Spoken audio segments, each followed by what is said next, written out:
किसी भी तरीके से कश्मीरियों के लिए, कश्मीरियों की आज़ादी के लिए, उनके हुकूक के लिए काम किया जा सके, आवाज़ उठाई जा सके। उनको 22 फरवरी 2019 को अरेस्ट कर लिया गया था। उसके बाद से लेकर अब तक बहुत दफ़ा उनके ऊपर रिपोर्ट्स आई हैं, इनको फिजिकल टॉर्चर किया गया है, मेंटल टॉर्चर तो बहुत ज़्यादा किया जा रहा है और हर लिहाज से उनको जो तोड़ने की कोशिश की जा रही है। उनको कहते हैं, मैं दुनिया से आज के दिन ये सवाल करती हूँ कि क्या कश्मीरियों को हक खुदरादियत का हक नहीं है? वो बुनियादी हक जो दुनिया ने तस्लीम किया और वादा किया, वो हक आज तक दुनिया का हमें देने में नाकाम रही। आज के दिन मैं दुनिया से एक दफ़ा फिर कहती हूँ कि हम तो नहीं पीछे रुके, हम लोग तो नहीं खौफजदा हुए।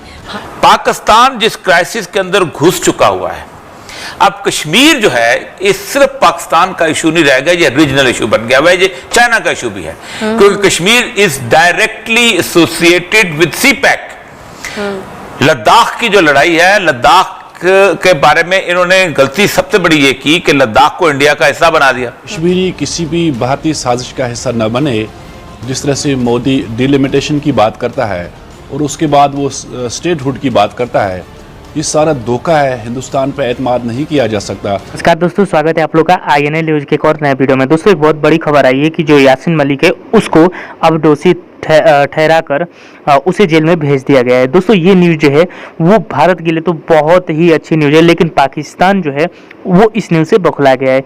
दोस्तों जैसा कि आप लोग जानते हैं कि जिस प्रकार से जो हमारे पंडित भाई बहन जो कश्मीर में रहते थे और जिस प्रकार से उनको भगाया गया, उसमें सबसे बड़ा जो हाथ है उसमें यासीन मलिक का भी था।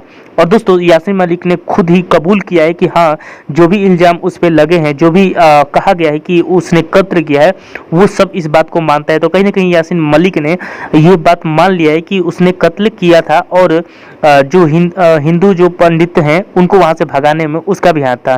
दोस्तों इसके बाद से उसे जेल तो भेज दिया गया है, लेकिन पाकिस्तानी मीडिया ये बहुत ज़्यादा बौखलाया हुआ है। पाकिस्तान में काफ़ी इन सब चीज़ों पर डिबेट चल रहा है और पाकिस्तानी मीडिया का ये कहना है कि भारत जो है वो कश्मीरियों पर जुल्म कर रहा है।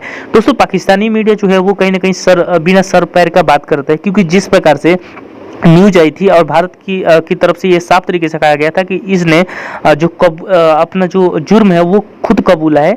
उसके बाद भी पाकिस्तानी मीडिया का ये कहना है कि भारत जो है वो कश्मीर पर जुल्म कर रहा है। ये कहीं ना कहीं दिखाता है कि जो पाकिस्तान है वो अपने प्रोपेगेंडा के लिए कहीं भी जा सकता है। तो दोस्तों आइए वीडियो में आगे बढ़ते हैं और अगर आपको वीडियो अच्छा लगे तो वीडियो को लाइक कर दीजिएगा और हाँ, कमेंट जरूर करके पाकिस्तानियों को बताइएगा, क्योंकि बहुत सारे जो पाकिस्तानी है वो यहाँ पे कमेंट भी करते हैं और कहते हैं कि ये सब न्यूज़ झूठा है। तो आप लोग जरूर इन सब कमेंटों का जवाब दीजिए। तो चलिए वीडियो में आगे और बढ़ते हैं। जस्तुजू जारी है कि किसी भी तरीके से कश्मीरियों के लिए, कश्मीरियों की आज़ादी के लिए, उनके हुकूक के लिए काम किया जा सके, आवाज़ उठाई जा सके। बहुत बहुत शुक्रिया मिशाल। सबसे पहले तो मुझे यासीन मलिक साहब की खैरियत के हवाले से बताइए। जेल में उन पर तशद्दुद के हवाले से भी खबरें सामने आई हैं, पिछले दिनों भी कुछ तस्वीर सामने आई थी, कोई राब्ता वगैरह हुआ है आपका उनसे?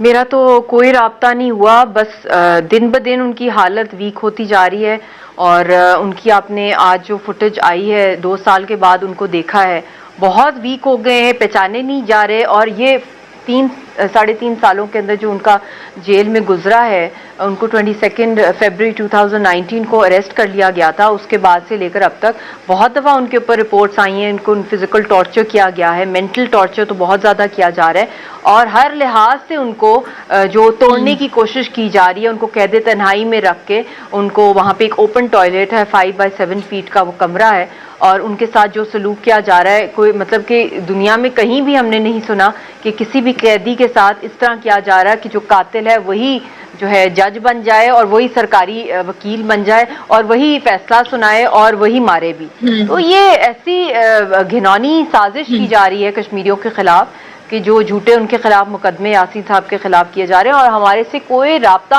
अलाउ ही नहीं किया गया इन 3-3.5 सालों के अंदर। एक दफ़ा भी हमने उनकी आवाज़ एज अ वाइफ मैंने नहीं सुनी, ना हमारी बेटी ने। मतलब हमें ना आवाज़ फ़ोन पे बात करने का राइट है, ना उनकी कोई वीडियो कॉन्फ्रेंसिंग का राइट है, ना कोई उनको लेटर भेजने का, ना कोई टेलीग्राम का। किसी सूरत में कोई राब्ता हिंदुस्तान की सरकार ने नहीं अलाउ किया। अच्छा मिशाल, की भारतीय मीडिया को जो मैं देख रही हूँ, प्रोपेगेंडा मशीन्स वहां पर बैठी हुई हैं और उनकी तरफ से एक इस वक्त ग्राउंड ऐसा बनाया जा रहा है। सजा का अनाउंस अभी 25 मई को होना है, लेकिन उससे पहले ग्राउंड ये बनाया जा रहा है कि उम्र कैद की सजा सुनाई जाएगी। इस पर कमेंट कीजिएगा जरा। देखिए, बहुत सी वहाँ पे कैंपेन्स चल रही हैं इंडिया के अंदर कि खुदा न खास्ता यासीन साहब को फांसी दी जाएगी या उम्र कैद सुनाई जाएगी या उनको अंदर ही उनका जो है विद इन प्रिजन उनको मर्डर कर दिया जाएगा, जो कि कुछ भी हो सकता है उनके साथ।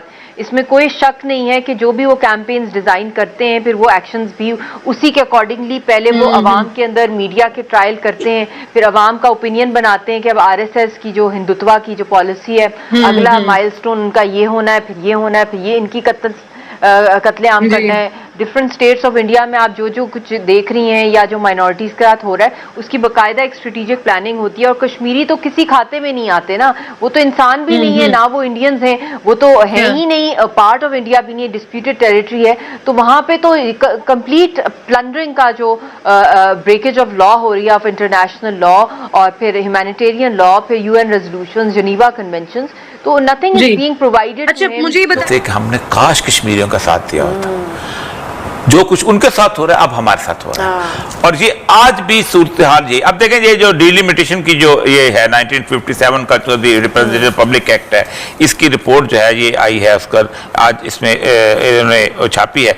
और इसमें उन्होंने ये किया है कि कश्मीर को कोई पार्ट बना के इस पूरे खित्ते का और उसके अंदर उन्होंने उसको डिलिमिटेशन की सूरत हाल बना दी है।